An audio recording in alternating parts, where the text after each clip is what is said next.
प्रणाम, अभिवादन।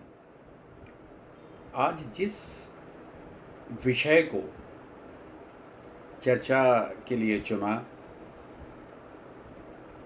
वो सामान्य रूप से बड़ा साधारण सा शब्द लगेगा, लेकिन जितना ये साधारण शब्द है उतना ही असाधारण इसमें प्रतिभा है और उतनी ही असाधारण इसकी उपयोगिता है और उतना ही असाधारण इसका परिणाम है। अगर हम यह कहें कि जिस साधारण शब्द की हम बात करने जा रहे हैं वो साधारण शब्द अपने आप में समर्थ है जीवन के सभी लक्ष्यों को, चाहे वो दैहिक हों, चाहे वो दैविक हों और चाहे वो भौतिक हों। मतलब मेटेरियलिस्टिक वर्ल्ड के भी, स्पिरिचुअल वर्ल्ड के भी और इस समाज में जो भी प्रैक्टिकेबिलिटी है उसके संदर्भों में भी वह शब्द, वह संज्ञा इतनी अनिवार्य है। तो उस शब्द को जिसे हम शिक्षा के नाम से जानते हैं या शिक्षा के रूप में प्रयोग करते हैं, उस विषय को आज चुना गया। अगर शिक्षा के विषय में कि शिक्षा क्या है, क्यों है, वो तो बात इसके बाद आएगी। पहले हमें ये जानना पड़ेगा कि शिक्षा है क्या। क्या सिर्फ पढ़ना और कुछ चीज़ों को रटना या कुछ चीज़ों को समझना ही शिक्षा है, या इससे भी अलग इसका कोई अर्थ है? तो शिक्षा मुख्य रूप से वेदों का एक, जैसे वेदों में 6 अंग बताए गए हैं, उसमें शिक्षा भी एक अंग है। अब भारतवर्ष में जो भारतीय संस्कृति है या जो सनातनी संस्कृति है या जो हम लोगों का अपना एक अतीत रहा है, वो वेदों को ब्रह्मांड की सबसे पुरानी धरोहर और ब्रह्मांड की सबसे उपयोगी पठन सामग्री मानता है।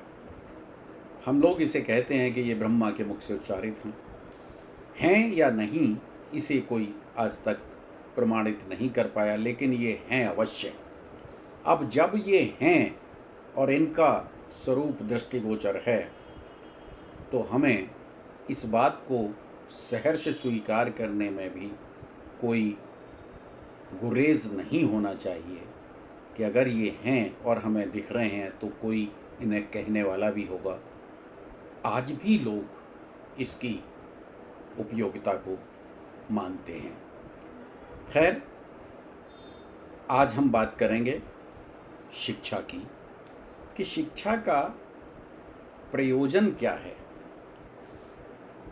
हम क्यों शिक्षा को ही सबसे बड़ा धन मानते हैं? देखिए, शिक्षा के लिए ये कहा गया कि ये एक ऐसा धन है, यानी कि अगर आपने इसे ग्रहण कर लिया तो केवल मात्र यही एक ऐसा धन है जिसे कोई आपसे छीन नहीं सकता, कोई आपसे ले नहीं सकता। कब तक? जब तक आप उसे स्वयं किसी को देना न चाहें, जब तक आप उसे स्वयं किसी को प्रदान करना न चाहें, जब तक आप किसी को शिक्षित करना न चाहें, जब तक आप अपनी उस श्रम साध्य साधना को किसी के साथ सहज रूप से उसे ट्रांसफ़र न करना चाहें, तो इसका कि यह एक श्रम साध्य और परिश्रम के द्वारा अर्जित की जाती है। लेकिन वर्तमान युग में आप देख रहे होंगे कि आप माउस की एक छोटी सी क्लिक पर बड़ी से बड़ी चीज़ की जानकारी with in a fraction of second ले सकते हैं। तो जब शिक्षा इतनी आसान हो गई तो फिर क्या ज़रूरत है इसमें इतना अपनी ऊर्जा, अपना समय और अपना धन व्यर्थ करने की? इस पर भी हम चर्चा करेंगे। अगर बिल्कुल साधारण रूप से कहें कि शिक्षा की उपयोगिता जो ज़्यादातर लोग, अधिकांशतः लोग जो लगा कर चलते हैं, वो ये है कि ये एक धन आगमन का प्रमुख स्रोत है। अगर आप शिक्षित होंगे तो आप अपने लिए, अपने जीवन यापन के लिए अपनी किसी न किसी प्रकार की आय का कोई स्रोत बना लेंगे, उसके द्वारा आपका जीवन चल जाएगा। लेकिन यह भी देखने में आता है कि जिन लोगों के पास अकूत संपदा है, विरासत में उनके वंशजों को, उनके उत्तराधिकारियों को वो प्रदत्त होती ही है। हमारे यहाँ पर ये बड़े दुर्भाग्य की बात है कि पात्रता का चयन किए बिना संपत्ति का बंटवारा किया जाता है। खैर, ये विषय थोड़ा अलग हो जाएगा, लेकिन वर्तमान में जो मुख्य रूप से जो धारा में प्रवाहित है वो आजकल यही है कि हर बाप या हर परिवार का जो अपनी एक लीगेसी है वो अपने ही ब्लड रिलेशन में उसको ट्रांसफ़र करते हैं, चाहे वो धन हो, चाहे दौलत हो, चाहे किसी प्रकार की। तो जिन लोगों को ये सहज प्राप्त हो जाएगी, उन्हें क्या ज़रूरत है शिक्षा की? इस पर भी हम लोग चर्चा करेंगे। इन्हीं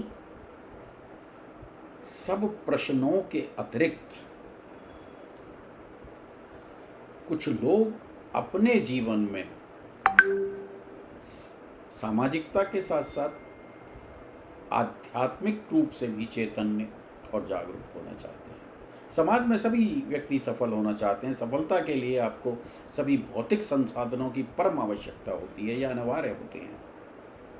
लेकिन कुछ इस प्रकार के भी लोग दुनिया में हैं जिन्हें कि बौद्धिक जगत की उपलब्धियों की या बौद्धिक जगत के लक्ष्यों को प्राप्त करना उनका मूल उद्देश्य होता है, मुख्य उद्देश्य होता है, जीवन यापन उनके लिए गौड़ होता है।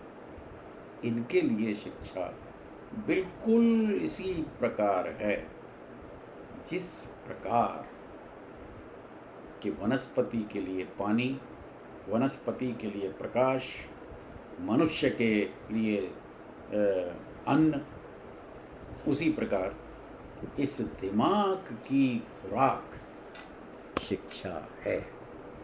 इन्हीं सब प्रश्नों के उत्तरों के लिए, इन्हीं सब चर्चाओं की अंदर की परतों को देखने के लिए जुड़ें और इंतज़ार करें इसके बाद की नई चर्चा का, जिसमें शिक्षा की उपयोगिता के बारे में संक्षेप में ही लेकिन सारांश रूप में प्रणाम अभिवादन चर्चा की। आज जिस विषय को चर्चा के लिए चुना वो सामान्य रूप से बड़ा साधारण सा शब्द लगेगा, लेकिन जितना ये साधारण शब्द है उतना ही असाधारण इसमें प्रतिभा है और उतनी ही असाधारण इसकी उपयोगिता है और उतना ही असाधारण इसका परिणाम है। अगर मैं इसे इस तरीके से भी कहें, अगर हम यह कहें कि जिस साधारण शब्द की हम बात करने जा रहे हैं वो साधारण शब्द अपने आप में समर्थ है जीवन के सभी लक्ष्यों को, चाहे वो दैहिक हों, चाहे वो दैविक हों और चाहे वो भौतिक हों, मतलब मेटेरियलिस्टिक वर्ल्ड के भी, स्पिरिचुअल वर्ल्ड के भी, और इस समाज में जो भी प्रैक्टिकेबिलिटी है उसके संदर्भों में भी वह शब्द, वह संज्ञा इतनी अनिवार्य है। तो उस शब्द को जिसे हम शिक्षा के नाम से जानते हैं या शिक्षा के रूप में प्रयोग करते हैं, उस विषय को आज चुना गया। अगर शिक्षा के विषय में कि शिक्षा क्या है, क्यों है, वो तो बात इसके बाद आएगी। पहले हमें ये जानना पड़ेगा कि शिक्षा है क्या। क्या सिर्फ पढ़ना और कुछ चीज़ों को रटना या कुछ चीज़ों को समझना ही शिक्षा है, या इससे भी अलग इसका कोई अर्थ है? तो शिक्षा मुख्य रूप से वेदों का एक, जैसे वेदों में 6 अंग बताए गए हैं, उसमें शिक्षा भी एक अंग है। अब भारतवर्ष में जो भारतीय संस्कृति है या जो सनातनी संस्कृति है या जो हम लोगों का अपना एक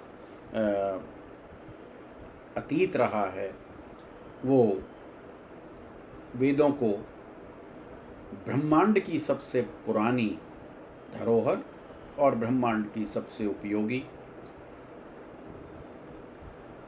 पठन सामग्री मानता है। हम लोग इसे कहते हैं कि ये ब्रह्मा के मुख से उच्चारित हैं या नहीं, इसे कोई आज तक प्रमाणित नहीं कर पाया, लेकिन ये हैं अवश्य। अब जब ये हैं और इनका स्वरूप दृष्टिगोचर है, तो हमें इस बात को सहर्ष स्वीकार करने में भी कोई गुरेज नहीं होना चाहिए कि अगर ये हैं और हमें दिख रहे हैं तो कोई इन्हें कहने वाला भी होगा। आज भी लोग इसकी उपयोगिता को मानते हैं। खैर, आज हम बात करेंगे शिक्षा की, कि शिक्षा का प्रयोजन क्या है। हम क्यों शिक्षा को ही सबसे बड़ा धन मानते हैं? देखिए, शिक्षा के लिए ये कहा गया कि ये एक ऐसा धन है, यानी कि अगर आपने इसे ग्रहण कर लिया तो केवल मात्र यही एक ऐसा धन है जिसे कोई आपसे छीन नहीं सकता, कोई आपसे ले नहीं सकता। कब तक? जब तक आप उसे स्वयं किसी को देना न चाहें, जब तक आप उसे स्वयं किसी को प्रदान करना न चाहें, जब तक आप किसी को शिक्षित करना न चाहें, जब तक आप अपनी उस श्रम साध्य साधना को किसी के साथ सहज रूप से उसे ट्रांसफ़र न करना चाहें, तो इसका नाम शिक्षा है। अब बात ये आती है कि शिक्षा जब इतनी ज़रूरी है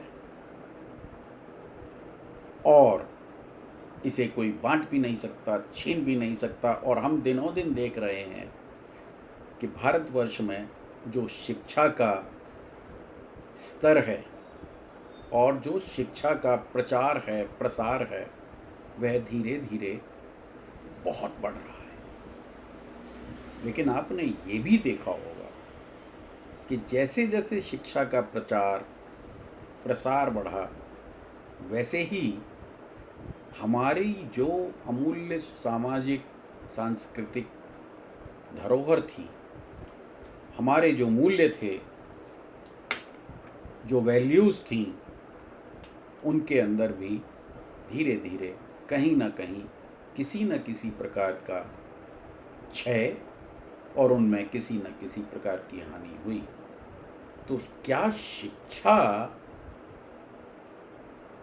अपने उपयोगिता के प्रतिकूल भी कोई परिणाम देती है? और अगर ऐसा है तो फिर इसकी इतनी विशेष महत्वता क्यों? इन्हीं के बारे में थोड़ा जानने का प्रयास करेंगे। दूसरी बात यह है कि यह एक श्रम साध्य और परिश्रम के द्वारा अर्जित की जाती है। लेकिन वर्तमान युग में आप देख रहे होंगे कि आप माउस की एक छोटी सी क्लिक पर बड़ी से बड़ी चीज़ की जानकारी with in a fraction of second ले सकते हैं। तो जब शिक्षा इतनी आसान हो गई तो फिर क्या ज़रूरत है इसमें इतना अपनी ऊर्जा, अपना समय और अपना धन व्यर्थ करने की? इस पर भी हम चर्चा करेंगे। अगर बिल्कुल साधारण रूप से कहें कि शिक्षा की उपयोगिता जो ज़्यादातर लोग, अधिकांशतः लोग जो लगा कर चलते हैं, वो ये है कि ये एक धन आगमन का प्रमुख स्रोत है। अगर आप शिक्षित होंगे तो आप अपने लिए, अपने जीवन यापन के लिए अपनी किसी न किसी प्रकार की आय का कोई स्रोत बना लेंगे, उसके द्वारा आपका जीवन चल जाएगा। लेकिन यह भी देखने में आता है कि जिन लोगों के पास अकूत संपदा है, विरासत में उनके वंशजों को, उनके उत्तराधिकारियों को वो प्रदत्त होती ही है। हमारे यहाँ पर ये बड़े दुर्भाग्य की बात है कि पात्रता का चयन किए बिना संपत्ति का बंटवारा किया जाता है। खैर, ये विषय थोड़ा अलग हो जाएगा, लेकिन वर्तमान में जो मुख्य रूप से जो धारा में प्रवाहित है वो आजकल यही है कि हर बाप या हर परिवार का जो अपनी एक लीगेसी है वो अपने ही ब्लड रिलेशन में उसको ट्रांसफ़र करते हैं, चाहे वो धन हो, चाहे दौलत हो, चाहे किसी प्रकार की। तो जिन लोगों को ये सहज प्राप्त हो जाएगी, उन्हें क्या ज़रूरत है शिक्षा की? इस पर भी हम लोग चर्चा करेंगे। इन्हीं सब प्रश्नों के अतिरिक्त कुछ लोग अपने जीवन में सामाजिकता के साथ साथ आध्यात्मिक रूप से भी चैतन्य और जागरूक होना चाहते हैं। समाज में सभी व्यक्ति सफल होना चाहते हैं। सफलता के लिए आपको सभी भौतिक संसाधनों की परम आवश्यकता होती है या अनिवार्य होते हैं। लेकिन कुछ इस प्रकार के भी लोग दुनिया में हैं जिन्हें कि बौद्धिक जगत की उपलब्धियों की या बौद्धिक जगत के लक्ष्यों को प्राप्त करना उनका मूल उद्देश्य होता है, मुख्य उद्देश्य होता है। जीवन यापन उनके लिए गौड़ होता है। इनके लिए शिक्षा बिल्कुल इसी प्रकार है जिस प्रकार कि वनस्पति के लिए पानी, वनस्पति के लिए प्रकाश, मनुष्य के लिए अन्न, उसी प्रकार इस दिमाग की खुराक शिक्षा है। इन्हीं सब प्रश्नों के उत्तरों के लिए, इन्हीं सब चर्चाओं की अंदर की परतों को देखने के लिए जुड़ें और इंतज़ार करें इसके बाद की नई चर्चा का, जिसमें शिक्षा की उपयोगिता के बारे में संक्षेप में ही लेकिन सारांश रूप में चर्चा की।